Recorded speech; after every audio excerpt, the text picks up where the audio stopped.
esse tema surgiu, né, o protagonismo negro em parlamento, a partir de uma reflexão, né, enquanto professor também, esse mix de ser professor, intelectual e político, né, desde 2012, político com mandato, o terceiro mandato vereador da cidade de Salvador, de 2012, 2016, 2020, e a partir dessas reflexões de viver a política por dentro, e eu acho que levando aquela máxima da capoeira, embora eu seja capoeirista de uma única aula, e segundo estou em matéria, eu sou capoeirista político, então foi ele que disse, eu não assumi esse lado, que disse o seguinte, que vou aprender a ler para ensinar, vou aprender a ler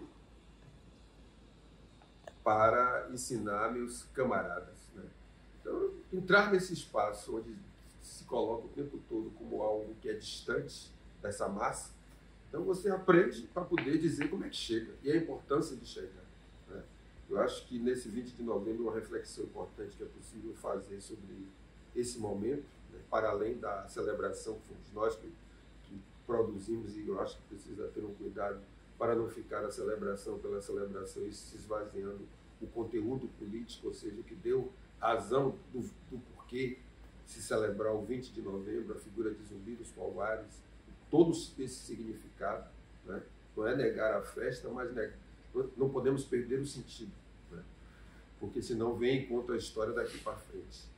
E nesse momento eu diria que um dos grandes desafios nossos, para poder viabilizar e materializar as políticas públicas é aumentar de forma urgente, urgentíssima, se eu quiser ficar restrito aqui a Salvador e o estado da Bahia, aumentar a nossa representatividade. Né? As pessoas que são oriundas do movimento negro, né, com essa consciência negra, a sua consciência de pertencimento étnico, e aí incluir os povos indígenas, nós precisamos aumentar o número, né, porque é com o número que você decide, porque às vezes se coloca muito que a gente precisa, fala da importância qualitativa, mas a gente precisa de número. Gente, o que a gente chama assim das garrafinhas na hora de votar para viabilizar as políticas. Sem os números, nós poderíamos até ter perdido recente, não teria a renovação da lei de cotas. E o perrengue que isso custou. Né? Então a gente precisa de ter os números, ter as pessoas, ter a representação para viabilizar as questões que não são caras e poder impulsionar mudanças efetivas, né? Se eu pensar na cidade de Salvador, de maioria negra. Né? Então isso passa recente, por exemplo, pelo círculo, eu diria, o círculo da imobilidade urbana que nós vivenciamos. Ou seja, você vai dar um subsídio de 205 milhões, foi votado, eu votei, porque não tinha jeito, né? Mas a contrapartida é pífia. O que é a contrapartida pífia? Ônibus com ar-condicionado. Quem faz assim? Chegou no século XXI, ônibus com ar-condicionado. Então, assim, você não resolve o problema, né? Então, são questões que eu diria que essa reflexão do protagonismo, né, sobre o protagonismo negro, pensar o parlamento, entender porque até hoje não temos um prefeito ou uma prefeita negra na cidade de Salvador, nem para entrar na disputa, as dificuldades para você ser um pré-candidato. Então, é isso que eu acho que um tema como esse merece um debruçar, né? E sendo sujeito e objeto ajuda bastante, né? Porque você rompe logo de cara com essa ideia da neutralidade axiológica. Eu não acredito que isso não existe. Você diz para criar uma ditadura que não existe. É uma metodologia que você pode utilizar, né? Uma categoria que você utiliza, mas não para, assim, foi utilizada para negar que nós teríamos o equilíbrio emocional para poder discutir sobre nós mesmos. Né? Não é que assim, isso não impede que você analise de forma objetiva o que é para ser analisado objetivamente, mas que a subjetividade conta. Né? E isso precisa estar presente na pesquisa. Né? Então eu diria que estar nesse lugar enquanto parlamentar e ao mesmo tempo ser alguém que passa pela academia, que fez mestrado, que fez doutorado, e enfrentando o racismo e suas manifestações enquanto objeto de estudo, né, eu acho que eu diria que é um caminho importante, que eu diria que o tema é justamente fruto dessa...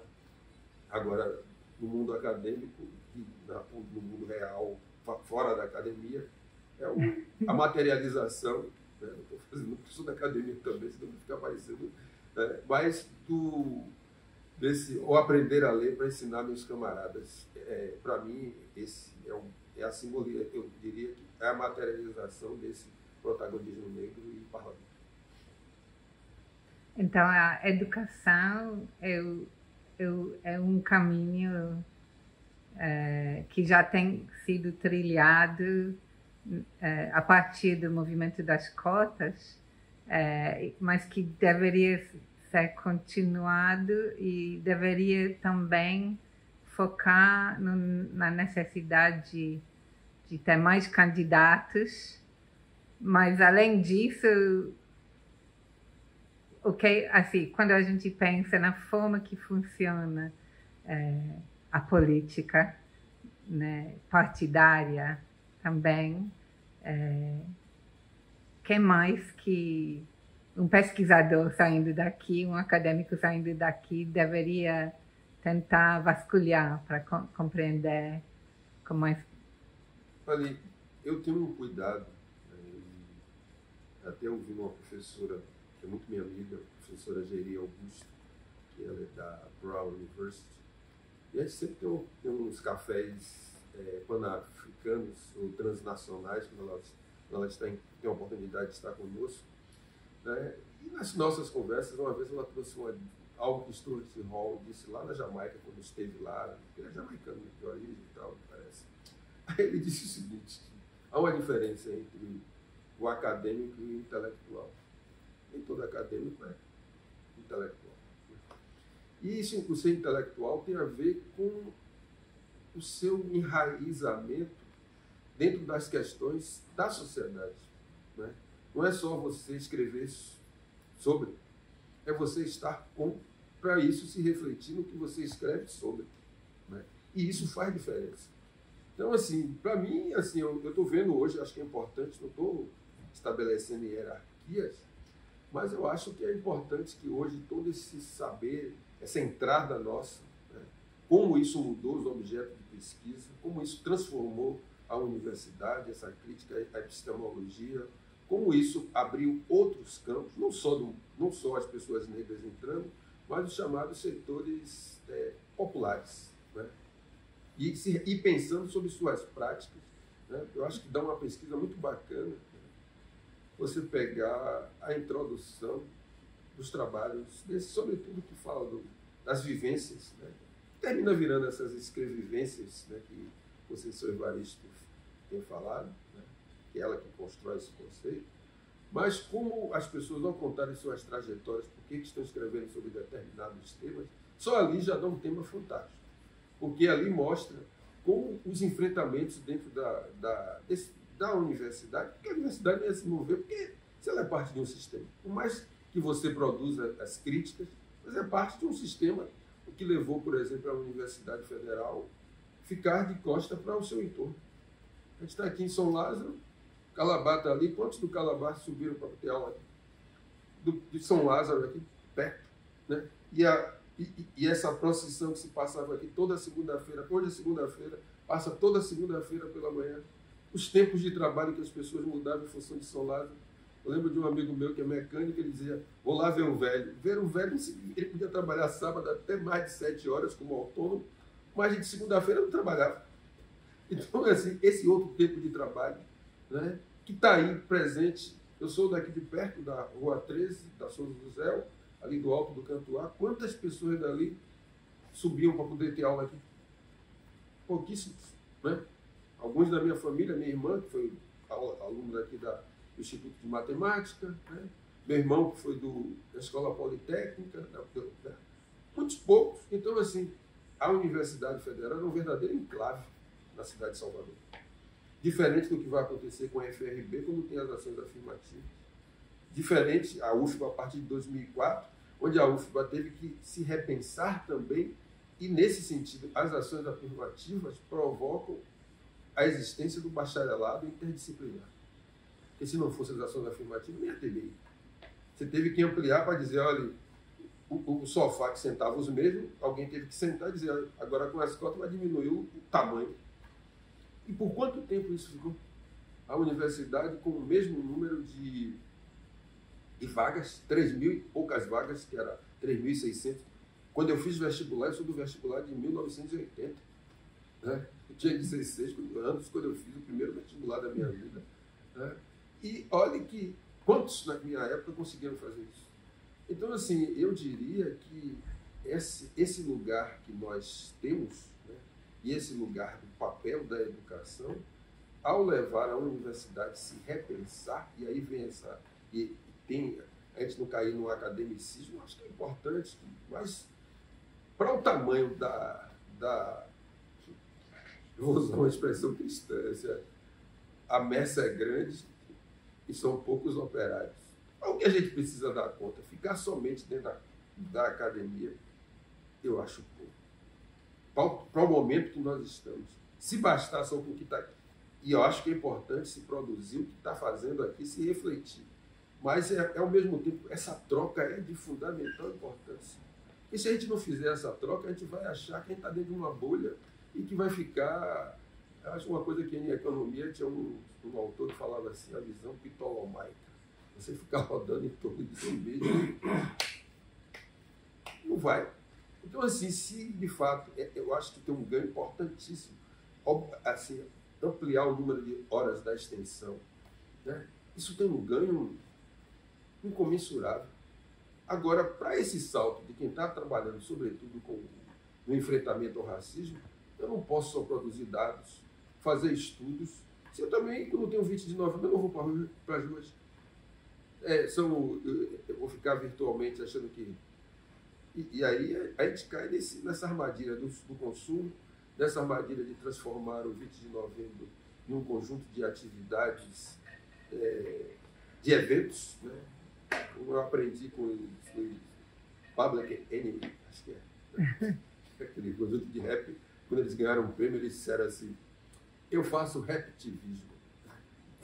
Aí eu fiquei ouvindo assim, dando risada, e lá ele diz, segundo Steve Biko, a revolução não é um evento, a revolução é um processo. Né? Então, esse processo que a gente faz todos os dias, dizendo que assim, não é isso da violência, mas assim, a gente refletir. A gente está lidando com algo que é muito, assim, tem uma capacidade de sofrer mutações e gerar outras tantas. Né? O racismo sai da discussão de raça e vai para nada. Pula para dentro do sistema de justiça, volta de novo, continua dentro do sistema de justiça. Você está falando de raça? Que raça? Não estou falando de raça, estou falando de violência. E aí, se você não tiver extremamente apurada, né, com a visão bastante acurada, né, você pode levar por muito tempo, né, algo que foi essa chegada do movimento negro, quando eu penso no lugar que tem a discussão sobre escravidão, aqui levou muito tempo, aqui mesmo, que se discutiu a escravidão sem se discutir racismo. Então foi essa chegada do movimento que leva das pessoas oriundas do movimento às ruas dando outro tipo de resposta, questionando outros, assim, o 13 de maio, né? Você teve que afirmar o 20 para desconstruir a narrativa do 13, e depois é como se a gente fosse desconstruindo a narrativa do 13 e o bembé do mercado mantendo o 13. Até para dizer o que foi o 13. Porque senão você desconstrói o 13, né, e diz assim, não, aquele momento foi um momento de celebração. Porque imagina, você era escravo no outro dia, você não era, você vai dizer que isso não conta nada? Foi o que foi feito depois que passou a dizer que a gente perdeu o protagonismo. Mas até isso, né, até foi preciso, assim, as ruas dando um outro tipo de respostas, levando a você questionar esse passado, entender que esse passado não é algo cristalizado. Então, a partir daí, não é você ter uma visão, é evidente que você tendo cuidado para não ser anacrônico, mas você trazendo reflexões que levam você a dizer, poxa, o Banco do Brasil teve participação na escravidão, no dinheiro do tráfico e outras instituições. Se você não é com as perguntas de ontem, é você com o olhar de hoje, com as inquietações, com as permanências de hoje, né, que leva você a refletir. Então, assim, eu diria que a gente precisa ter essa troca permanente, porque, que é algo que eu volto para a discussão sobre protagonismo negro e representação, né, e protagonismo negro e parlamento, eu acho que a gente tem um debate entender a representatividade, né? Representação não é terceirização. Né? Eu posso me representar, mas não é uma terceirização como você diz, olha, eu estou delegando a você, né, passando para você uma responsabilidade que é minha. E a gente precisa de gente nas ruas, né? E nos preocupar os espaços e isso se materializar também no voto. 2002, o movimento para forçar a UFBA a instituir uma política de cotas, né? E que tem sido um sucesso do ponto de vista de quem está dentro da universidade, né? Mas você está dizendo que o protagonismo negro tem que ser um processo contínuo e capilar, se eu entendi bem. O que é diferente hoje em relação àquela época? O que a gente veio para falar do parlamento, né? Não só da universidade, né? Onde é o caminho hoje em dia? Se você pegar hoje, pegue as emissoras de TV, os jornalistas. Se você se perguntar assim, o que tínhamos antes e o que temos hoje, você tem uma diversidade como nunca vista. Até do ponto de vista da estética desse jornalista. Você pode ter barba, você pode ter cabelo grande, você pode ter trança, você pode ter diase. Assim, tem uma representação negra real, né? Não sei como é que isso se reflete no salário, né? Porque parece ter uma coisa que funciona como um relógio de 15 para as 3. Vai dar dinheiro, as pessoas negras não aparecem para ganhar esse dinheiro, né? Então, assim, uma forma que a gente não pode esquecer de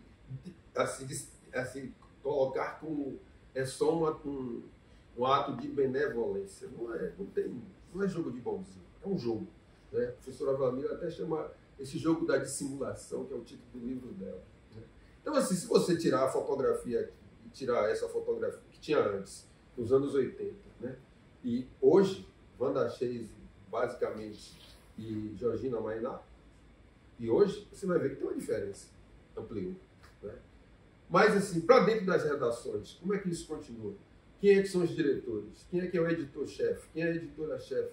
Né? Quando você vê os caracteres descerem, você não vê os nomes Santos, Silva, Jesus e tal. São os nomes com muitas consoantes. Então, quando o nome tem muita consoante, dá para você verificar quem é a cor da pessoa, né? Então, assim, a gente precisa entender que nós estamos em algo que sofre, que o mito da democracia racial, até para se estruturar como um poder, ele sofre muitas reconfigurações, né? E se você achar que ele está cristalizado como foi, você não vai entender. A gente vai se perder e cair e achar que está bom. Mas é o mesmo número de estudantes. A faixa etária que entra nessa universidade é a faixa etária que é vítima da letalidade policial. É o mesmo grupo de jovens, né, que continua sendo a pele alvo. Então, assim, quando é que você está falando isso no parlamento? Porque você também tem um aumento das pessoas negras no parlamento, mas isso não significa que isso significou, do ponto de vista das desigualdades raciais, uma diminuição e um aumento daquelas pessoas que defendem as pautas negras, que nós consideramos bastante caras, porque ao enfrentar essas pautas negras, né, você vai impactar na forma como o sistema se organiza, né? Eu, assim, enquanto alguém também que reflete sobre o tema, né, tem horas que eu digo assim, eu não tenho ilusões em relação a acabar com o racismo. Não vamos acabar. Eu acho que nós vamos fazer, estamos trabalhando para diminuir as desigualdades raciais. Quando você muda esse foco, você ganha mais, porque se você achar que vai acabar com o racismo na nossa existência, Lélia Gonzalez falava isso, você não vai acabar, né? A gente está 40 anos tem a marcha, mais de 40 anos tem a marcha, e a gente lutando contra o racismo, né? Eu acho que tem coisas importantes que estão postas. E precisa hoje, o grande desafio que nós temos é assim, como é que uma cidade negra consegue ter um prefeito negro ou uma prefeita negra? Né? Como é que os partidos, você leva os partidos a repensarem do ponto de vista da institucionalidade que está dentro dessas instituições que impedem a chegada dessas pessoas? Né? Porque a política é um jogo. Né? Por que você é chamado há 4 anos para participar desse jogo, onde o seu lugar é na arquibancada e você não desce para jogar? E quando desce um ou outro para dizer que, assim, não é para você ganhar, é para você dizer que o sistema aparentemente funciona. Então, Salvador tem uma característica que é o Haiti do século XXI.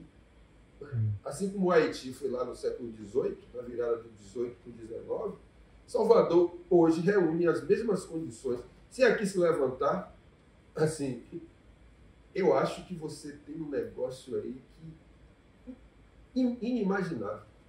Tanto que já percebem isso quando você pensa e diz assim, poxa, o que significa para a cidade de Salvador ter um mês de novembro onde o mundo passa a olhar para a cidade de Salvador como esse espaço de valorização da cultura negra. Agora, quem que se apropria economicamente do que essa cultura negra produz? Os mesmos que antes não queriam saber da cultura negra. Então, assim, cabe-nos, e a academia, e o intelectual, a intelectual, tem que ter, como diria o povão, falando para os meninos mais cedo, visão de Tandera, sabe o que é? A visão além do alcance. É a gente, porque o intelectual cabe dizer o que o outro não está vendo ainda, o que ainda não é. Mas isso não é para controlar o povo, não, é para dizer, olha, isso não vai dar certo, isso tem limites, isso aqui é isso. Porque, assim, e o político, eu até aprendi isso lendo muito, falando sobre Celso Furtado, né? E Maria Conceição Tavares fazia uma avaliação sobre o Furtado e dizia assim, intelectualmente ele era radical, de quem ia com profundidade discutir as questões que envolviam o desenvolvimento do Brasil. Como político, num determinado momento, ele sabia que precisava fazer as pontes com o hoje. Como político, você tem que fazer assim, você tem que olhar um curtíssimo prazo. Mesmo você olhando assim, mas no curtíssimo prazo você precisa fazer funcionar. Não é? Se você não vai saber funcionar, ele esqueça. E aí, por isso que diz que política é um acúmulo. Então, a questão é, né, quando você pensa hoje, né, assim, como esse turbilhão da consciência negra ainda não se reflete, ainda não se refletiu devidamente, que torne, do ponto de vista das condições objetivas, incontornável a necessidade de você, imperativo, um prefeito ou uma prefeita negra na cidade. Porque ainda eu considero que a questão racial é incontornável, mas você pode fazer isso ainda, tanto da esquerda à direita ou ao centro, sem necessariamente ter um protagonismo negro. É isso que hoje está sendo assim. Você consegue adiar, mais uma vez, esse protagonismo negro, assim, mesmo sabendo que a questão racial é inevitável, é incontornável, mas você pode tentar também circunscrevê-la ao mês de novembro. Né? Então, se você tira o sentido político, aí vira a celebração pela celebração. Então, primeiro eu queria agradecer, Silvio Humberto, de vir. Eu estou aprendendo muito e é isso. Acho super importante esse tipo de troca aqui para a universidade. E aí, bom, você acabou entrando um pouco agora nessa última fala, mas eu queria, de um lado a gente está falando de protagonismo e de outro está falando dessa dificuldade de, por exemplo, ter um prefeito negro, né? Então eu ia perguntar para você sobre suas experiências desses últimos mandatos que você teve na Câmara. Como é que a gente podia pensar, então, por exemplo, exemplos objetivos de protagonismo negro que funcionou? Porque tem coisas que a gente viu que não funcionou. E as coisas que funcionaram, que você teve experiência, o que você poderia contar para a gente? Olha, primeiro do ponto de vista subjetivamente, né, eu poderia trazer, que é assim, sim, nós podemos. Né? Sim, é possível você, ao conviver com os seus pares, você perceber que nós podemos ser prefeitos e prefeitas dessa cidade. Isso, para mim, é algo que hoje, assim, se eles podem, nós também podemos. Porque quando você está fora, você acha que é uma coisa extremamente distante, difícil e complexa. Né? E em um determinado momento dizem assim, pergunta o que é que você vai fazer e se você tem experiência. Aí uma vez eu disse assim, eu aprendi a incluir gente. 31 anos dentro do Instituto Civibic, eu sei como incluir gente, com pouco fazem muito.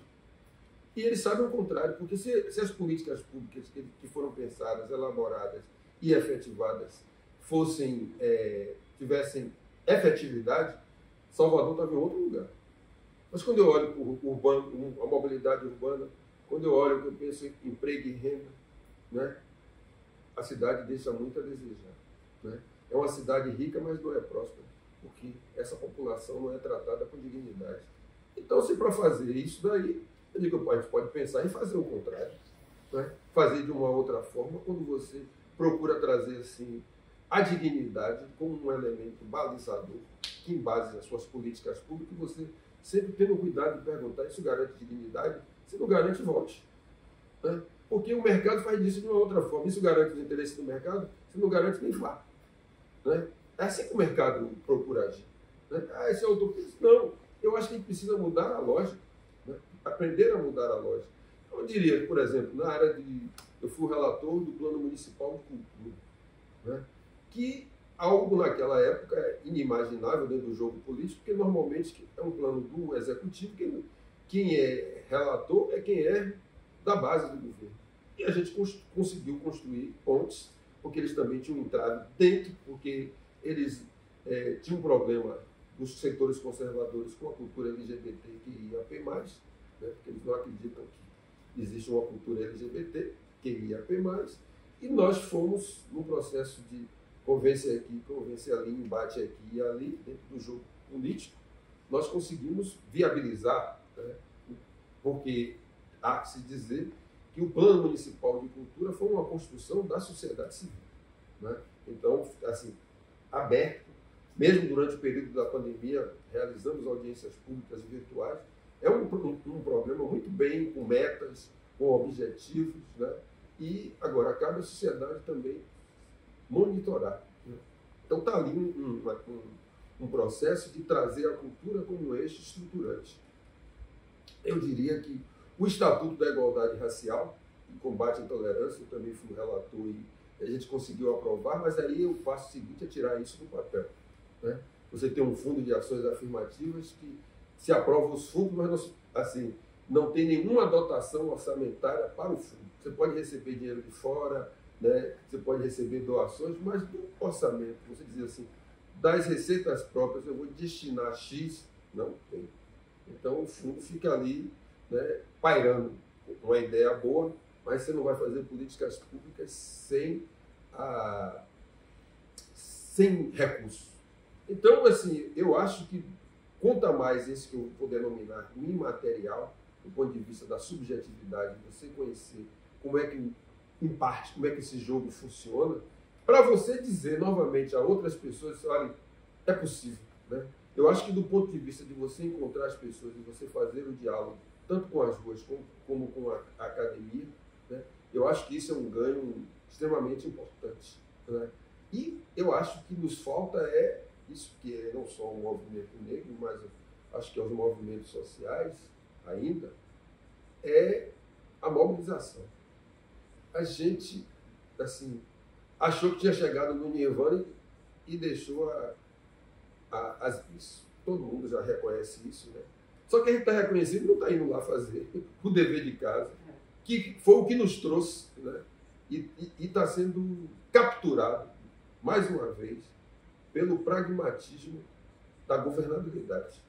Então, é tudo para ontem, né? E você precisava ter pessoas, organizar, para que as pessoas continuem fazendo a disputa, sobretudo com as igrejas. Né? Porque é aquela, assim, quem mais ganhou, por exemplo, com a elevação do salário mínimo, todas esses, foi quem mais tarde se colocou contra o governo popular. Né? E aí você vai perdendo as bases e dando lugar ao que a gente não precisa dizer o nome. Né? Mas é um fenômeno que está aí. Então, assim, é esse processo que o fato de você chegar, né, não se, assim, eu acho que houve uma confusão, né? Primeiro, pensando de uma forma mais ampla, né? O plano, que aí você pensando no plano nacional, eu acho que houve um subdimensionamento da chamada luta de classes. Eu acho que assim, sempre se defendeu, existe, que é o motor da história, etc., que até tirando do centro outras possibilidades, outras dimensões, e quando chegou, achou que tinha confundiu chegar ao governo com chegar ao poder. Aí alguém disse, tá, 2016 foi o quê? A gente confundiu, achou que, não, a gente é poder. Não era.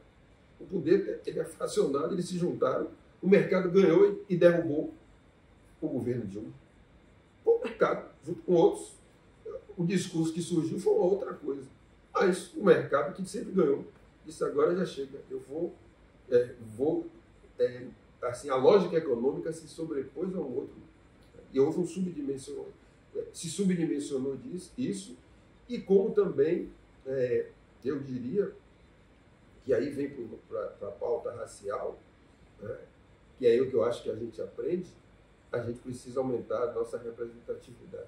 Eu não tenho dúvida que aumentar o número de vereadores e de deputados, né, tanto no plano estadual como no plano federal e no Senado, se fazer ter um número como agora se fala da bancada negra, né, e até que misture os partidos, porque um desses inomináveis aí que se tornou do STF, né, juntou a bancada de A a Z. Né? E ele legitimou ao dizer assim, vou escolher alguém terrivelmente evangélico. Os evangélicos vieram de A a Z, de uma forma muito bem organizada, que pegou da esquerda à direita, para pressionar para o cara aí. Então, assim, se você não tiver essa presença no parlamento, você pergunta o que é que você aprende, o que é que deu certo, é você perceber que você precisa aumentar o seu número. A representatividade não faz só com a palavra. Você precisa dizer assim, olha, nós somos quantos? Porque eu acho também que tem uma certa... Nós também subdimensionamos, né, quando nós afirmamos que o racismo é sistêmico, que o racismo é estruturante, né? E quando você subdimensiona, se você diz que ele é sistêmico, você precisa de ações sistêmicas e sistemáticas e estruturantes, do ponto de vista de você pensar de A a Z a política em suas diversas dimensões. Quando você... não dá para você ter questões eventuais. Não dá para dizer assim, olha, se eu só tenho 5 pessoas negras que defendem a pauta racial, né, se eu saio de 5 e passo para 8, eu aumentei aí quase mais de 50%. Mas eu preciso perceber que dá para eleger 10? Não dá. Então eu preciso concentrar naqueles que vai poder fazer. Não dá para eu ficar tirando, colocando de ar, achando que todo mundo pode. Olha, nem todo mundo pode. Nem todo mundo que é ativista vai se transformar em político. Porque político precisa ter também estômago. É verdade, eu falando aqui porque é uma vivência, coisa assim. Tem coisa que você vai ficar assim olhando, poxa, né? Eu não aguento isso. Às vezes da militância parece, eu vou largar isso aí e vou me embora. E na hora da política não dá. Né? Então eu acho que algo que a gente pode assim, tem que ter um plano. Né? E você precisa também de ter os planos e suas subdimensões desse plano. Tem um plano que está em cima da mesa e tem outros planos que estão em outros lugares. Se você está lidando com algo que você diz que é sistêmico, você não pode enfrentar um tanque com estilingue. O cara vai olhar assim para você. Nem olha. Não tem. Então eu acho que esse lugar, né, estar desse lado da política me permite ter um olhar mais amplo, né, e ao mesmo tempo que esse olhar é mais amplo me permite entender as diversas camadas dessa cebola, né? Porque às vezes a cebola tem caída, né? Aquelas camadas, entender algumas, né? Agora, esse elemento da subjetividade que termina inspirando outras pessoas, eu acho que isso é algo importante, mas mais do que isso também, pensando aqui, não é culto ao herói, cada vez mais eu estou convencido, assim como falava a saudosa Luísa Barros, as saídas são coletivas. Individualmente, a gente não vai. Acho que tem uma pergunta aqui. Silvio, você tratou de um tema muito importante para a gente e muito caro, que é a questão do sujeito e objeto. E a gente sabe que ser protagonista é inverter essas polaridades. Eu sou egresso da cooperativa Estivilico, ainda insisto em chamar de cooperativa, né?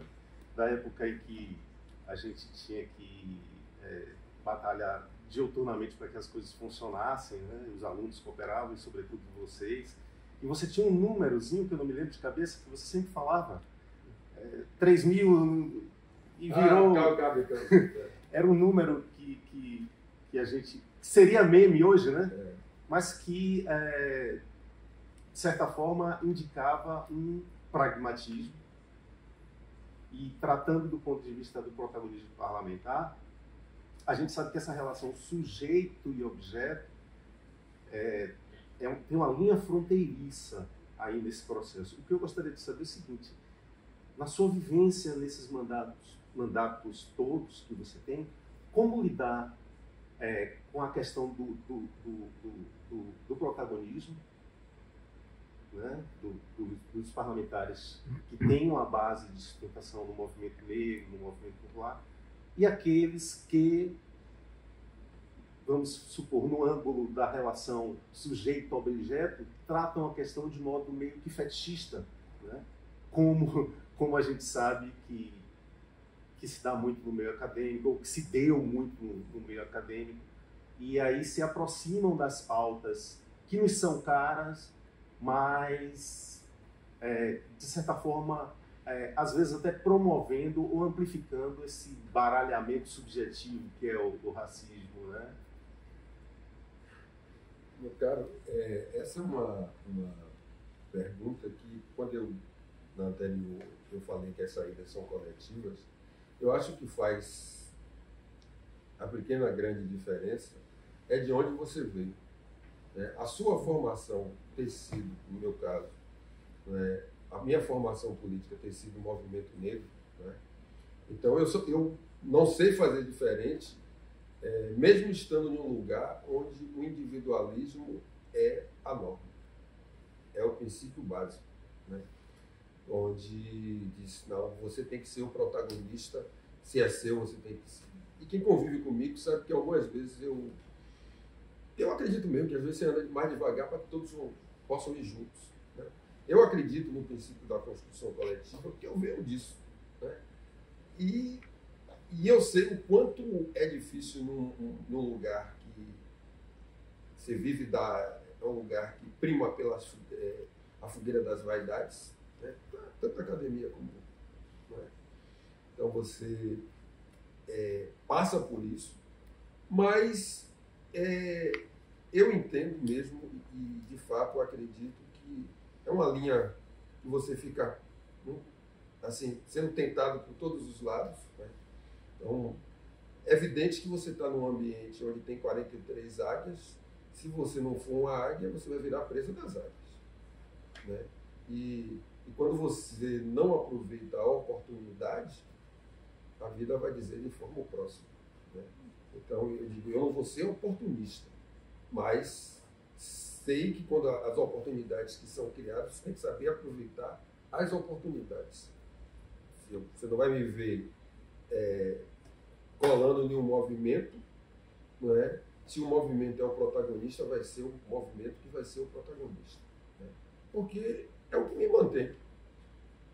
Agora, é preciso também entender que quando você vai no processo de representar as pessoas, você fica ali preso, que ao mesmo tempo alguém quer... você quer nesse mundo que vive da lacração. Então, olha aí como é que é meu vereador, ali é o meu político. Só que a construção de chegar nesse lugar não é algo tão fácil. Por isso, a questão das subjetividades, tem hora que você tem que fazer, assim, respirar fundo para que você não sucumba a essa vaidade, porque, assim, à medida que você vai dando certo, você vai entrando numa torre de marfim. Porque as pessoas vão querer lhe colocar em um bom lugar, dizer assim, não, tá aí, ó, sempre um culto ao herói. Né?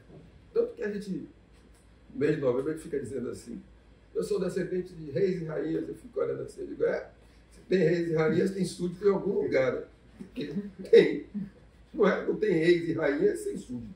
Né? Então, assim, a gente precisa entender, e aí lembrando de outros pensadores africanos, e alguma sobre Amilcar Cabral, o Amba Diuamba, né, que morreu recentemente, ele disse umas coisas assim que você precisa entender que o povo pensa. Quando você assim e considera isso como o povo pensa, você tem que se colocar no lugar de quem vai trocar, de quem vai compartilhar. Por mais que você tenha visto, às vezes você vai ter que andar devagar, porque é o ritmo que as pessoas vão conseguir. E às vezes as pessoas já enxergaram, porque você não vai ser um político, você é um povo. Não é? Você não vai, para enfrentar isso que nós estamos aí, sem as pessoas. Né? E a gente só vai conseguir dar esse salto, né? Que, quando digo que as saídas são coletivas, ao mesmo tempo levando em consideração essas nuances, né? E essas tentativas de lhe trazer para um lugar de herói, de heroína. Né? E se você acredita nisso, aí as possibilidades de você ser abatido ou abatida é muito mais fácil, porque vão lhe colocando assim, aí fica, o cara é esse. Eu ouvi, né, diz assim, um povo forte não precisa de lideranças fortes. Não precisa. Né? E o povo precisa de luz. Né? Ele precisa, assim, ilumine o caminho que ele segue. Né? É fácil, mas você precisa reconhecer. Assim, não dá para dizer que os saberes e fazeres na retórica. E você tem que acreditar que de lá tem as saídas, porque as pessoas estão aí sobrevivendo. Agora, é evidente que a gente precisa ter assim, como você comunica, e eu acho que, acima de tudo, entender essa complexidade do racismo, que não é da mesma coisa que você falar de classe, por exemplo. Né? É uma outra complexidade que mexe mais na sua subjetividade do que a questão de classe, assim como, né, a questão do sexismo, da reação e a construção do feminismo. Você tem elementos ali que a dicotomia rico e pobre é fichinha. É fichinha. Né? Porque tudo que a classe não questiona a sua humanidade. Sexismo e racismo. Você precisa provar todo dia que você é um ser humano, seja você homem, mulher, negro, né? Principalmente essas categorias que são criadas a partir desses fenômenos, né? Que são exponencializadas, que vai se configurar nessas desigualdades. Então, entender isso também leva, do ponto de vista da construção política, né? E da construção desse ser político, desse político que leva... Você pode também ignorar isso, mas quando isso faz parte da sua construção, não é simples, né? É preciso entender a complexidade que é isso, né? Mas é a luta. Bom, concordo totalmente que a universidade não pode ficar encerrada nos seus muros, nem nas suas bolhas, né? Mas eu tenho uma questão, assim, pensando... A gente aqui depende basicamente, né, do governo federal, né? Mas talvez a gente pense muito pouco parcerias, trocas, aprendizado mútuo, por exemplo, com o âmbito municipal, né? E com a Câmara. E a gente não está falando nem de qualquer cidade. No nosso caso aqui, além de estar em São Lázaro, a gente tem o CEAL no 2 de julho, tem o Mafre, o Maia, o Terreiro de Jesus, né? Não é pouca coisa. Assim, a partir da sua experiência, sua atuação, o que você acha que seria possível, assim, para a universidade, mais especificamente essa faculdade, pensar em ações, parcerias, trocas com o poder municipal? Olha, eu acho que ampliar essas atividades de extensão, que já existem, né, que eu acho que a gente tem um ganho importante, né, eu diria que os cientistas das universidades visitarem as escolas públicas municipais, ir lá fazer palestra, conversar com aquela criançada, né, porque o prefeito disse que quer o Vale do Silício, né, que a cidade de Salvador pode ser um Vale do Silício.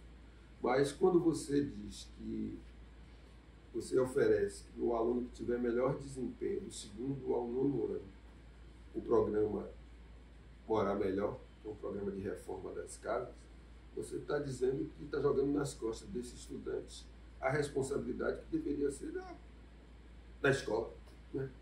Se você... Então, o que a gente aprende aqui é dizer, olha, sua vulnerabilidade social impacta no seu desempenho escolar. Se isso não é verdadeiro, então você se esforça que você consegue. E a gente sabe que não funciona assim. Então eu acho que você tem uma gama de possibilidades, né? E eu entendo que nós chegamos num momento que tem algumas... Eu vou pegar 3 temas: saúde, educação e mobilidade urbana. O poder público precisa ouvir a universidade. E não dá para, assim, transformar esses temas em querela política, né? Como se fosse um bavi. Eu sei o quanto foi importante para a gente, para todos nós, que a saúde funcionasse durante a pandemia, pelo menos prefeitura e Estado, o governo do Estado, em uma sintonia, isso salvou muitas vidas, contrariando o que vinha do governo federal. Então, não foi só Salvador, é evidente que diversos estados, né, da federação fizeram essas parcerias, não foi só com Salvador, com outros municípios. E o estado ali, as pessoas de fato querendo resolver o problema. E nós já estamos no século XXI, como é que nós vamos incluir esses mais de 100 mil estudantes que estão pegando só na rede pública municipal? Por exemplo, se você não se aproxima ainda mais as tecnologias sociais ou educacionais que são produzidas aqui, né, e possa ser devolvida para a rede, porque já é um espaço de pesquisa, mas eu acho que precisa devolver e influenciar mesmo na gestão, né, na modificação dos currículos, porque é daqui que vai sair os profissionais que vão para lá, né? E, assim, e também é como se pudesse funcionar que nem, às vezes, um time, né? Tem coisas que a gente não pode perder muito mais tempo. Porque cada vez que não dá certo essa educação, sobra para as crianças negras. Não é outra, não. São as crianças e os adolescentes negros que vem pagando essa conta há muito tempo. Tem algo que a gente volta para, de uma forma mais geral, para a nossa universidade. Assim, o fato de se levar mais de 30 anos com a única universidade federal, isso impactou no sonho de muita gente, de muitas famílias. Aí você faz... Minas Gerais foi assim. O Rio Grande do Sul, Santa Catarina, Paraná. Até universidades comunitárias tem nesses lugares. Aí você pergunta, que é algo que eu tenho empiricamente, né? Nos lugares de maioria negra, os serviços públicos não funcionam a contento. Funcionar a contento, você vai incluir maciçamente essa população. Imagine as escolas públicas daqui funcionando, tendo média 7. E o esforço para média 7 disputando o vestibular. Como acontecia com os estudantes da antiga escola técnica. Quando vinham disputar os cursos de área 1, eram esses estudantes que entravam. Porque vinham de um ritmo. E é esses que conseguiam se confrontar, naquele momento, com os estudantes que saíam da rede privada. Né? Tem um artigo bem interessante do professor Gabriel, né? Paulo Gabriel, que foi reitor da UFRB, quando ele diz que as escolas particulares, as vagas da UFRB eram do tamanho das escolas particulares. Com um ou outro que entravam, alguns estudantes ousados. Então, assim, eu acho que tem um espaço importante, né, que confere singularidade à cidade de Salvador e que a universidade poderia voltar, né, se voltar para estender essa cidade, até de apontar, por exemplo, assim, esse lugar que tem a cultura, né? Você tem o maior carnaval do mundo, né? E como é que você torna esse carnaval mais inclusivo, democrático e gerador de trabalho próspero? Porque ele é um carnaval rico, mas não é próspero, né? E ele pode ser. Eu acho que as reflexões que a universidade pode vir a fazer sobre isso. Eu tive recente na faculdade de administração, conversando a convite que foi do professor Horácio, né? O pessoal que discute tecnologias sociais, inovações sociais. E Salvador pode vir a ser um celeiro de inovações sociais. No sentido de que, se você aprende, assim, passa a produzir tecnologias que vão incluir as pessoas, isso você pode, entre aspas, exportar para todo mundo que tem desigualdade. Já que nós somos especialistas em produzir desigualdades, né? Combater, enfrentar, e com os recortes raciais, e considerando as diversas dimensões da pobreza, né? Que aí vai se dizer, reconhece que tem a pobreza racial, a que é gerada pelo gênero, a que é gerada pela questão territorial, toda essa, né? Isso pode se constituir em instrumentos, em pensar políticas públicas que nos leve a ter uma exceção que vale para todo mundo onde tem a desigualdade, né? E isso não é devidamente considerado, né, algo que, se deixarmos, né, que essa é interessante a pergunta, dentro das caixinhas, vai dar os mesmos resultados e a gente vai continuar nesse círculo vicioso aí da pobreza. A gente não vai romper, porque a gente está pensando das mesmas formas, fazendo as mesmas perguntas e chamando as mesmas pessoas. Eu acho que tem de novo hoje, dentro da universidade, quando você consegue trazer de A a Z, você traz gente de Fazenda Coutos e gente daqui da Ondina, está aqui embaixo, que sobe, né?